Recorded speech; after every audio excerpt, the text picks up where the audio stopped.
I'm Soledad O'Brien. The executions of George Floyd and Breonna Taylor and Ahmaud Arbery have changed us, I think it's fair to say, as a nation. Everywhere there have been expressions of anguish and of anger and of protests. Our conversation today is around rethinking justice. And with that, I have a conversation with our panelists.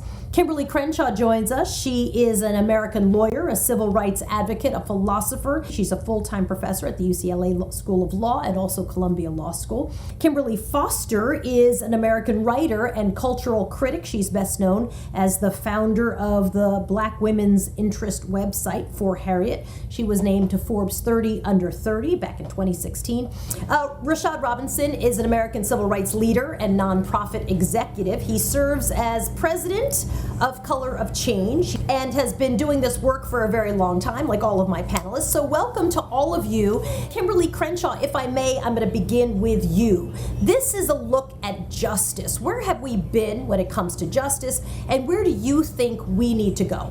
Well, Soledad, I have to say that when I think about justice, I think about an old adage. We went down to the Justice Department, and that's what we saw, just us. And I think what we're talking about now are the various means and mechanisms where the precarity of Black life is at the center of policy, and that drives the actions of legislators and opinion leaders and activists moving forward. One of the things I've been hearing, Kimberly Foster, is this a movement, which means that changes dramatically, or is it a moment, which means we could be having the same conversations 6 months from now and nothing will have really changed? What do you think is different this time around, if anything? I definitely think we have the makings of a movement. I mean, even if you look at what happened in Minneapolis over the past few days, the Minneapolis City Council voted to disband the police department. That is something that very few people would have been able to imagine possible. And the fact that we've seen that development happen so quickly, like we're on the brink of something different. And I'm really excited about that. Rashad, I'm curious, what's different now? And when we talk about dismantling or defunding the police, what does that exactly mean to you? Budgets are moral documents, and they oftentimes say what we value.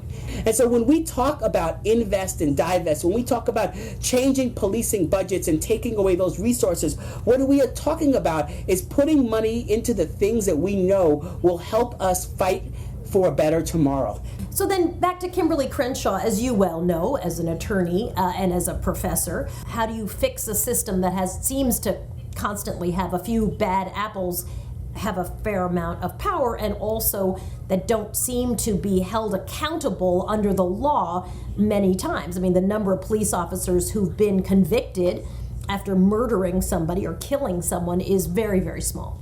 Look, I think what's happening now is that old adage that it's a few bad apples is really evaporating. It's the bunch, it's the basket that the apples are situated in. Police officers can pull over Black people using race as one factor. That's a constitutional problem. It should be a far more important part of our democratic process to look at what's happening on the Supreme Court than it has been over the last couple of decades.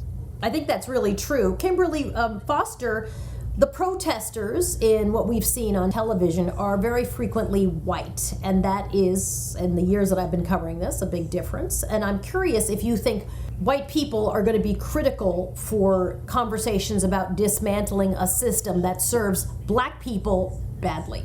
I think that we need as much help as possible. And I will say, when we completely reimagine how we relate to each other, when we invest in complete social transformation, then everybody's life gets better. You know, it's not just Black women, it's not just people on the margins. You need to be with us so we can stand together in this fight and push for real change, not superficial reforms. I'm curious, Rashad, if we talk about dismantling police, speaking politically in an election year, do you have worries about how that's going to read to a big part of the country? Oh, so here's what they're advocating for. No police, people running wild in the streets. It's insane. To be clear, there's nothing that Black people ever can do to fight for justice that's going to be completely popular with everyone. And so I think that sometimes we think of racial justice as a thing that they have to worry about, or they have to add it on at the expense of something else. It's the thing you do so the sort of black people don't get too upset with you and disrupt your speech.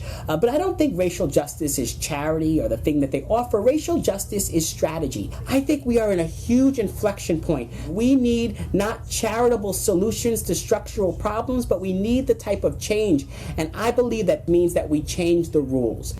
Tick off for me the 2 specific things that you'd want to see. I want to see a deep change to policing budgets around the country. So there's a set of things on policing, and then there's a set of things that actually relate to the larger complex of budgets. That's on the written rules side. And of course, there's all the things that we need to do to challenge Hollywood and culture and all the ways in which the perceptions in our society actually create the demand for so much of the policing and the injustice that we see. So one of the things that defunding does is it moves those resources back into the institutions that should be handling some of the social problems that now no one is handling because of the voracious appetite of the police. So that's a real direct thing that we need. Until we're able to break that, a lot of this energy may go to naught unless we're able to pull the unions off the backs of those who are responding to this moment. Kimberly Foster, I'm going to give you the final word today. Are you feeling optimistic? Do you see a timeline where this has to unfold, or the power and the momentum is lost? I think people are understanding now more than ever that we do have power. Yes, we have been subject to oppression and repression from these institutions, but if we come together and make our voices heard, they cannot ignore us. And that makes me feel optimistic. I don't know, but I certainly am feeling better than I have in the past. Kimberly Foster joining us today, Kimberly Crenshaw as well, Rashad Robinson. Thank you to my panel. I certainly appreciate it.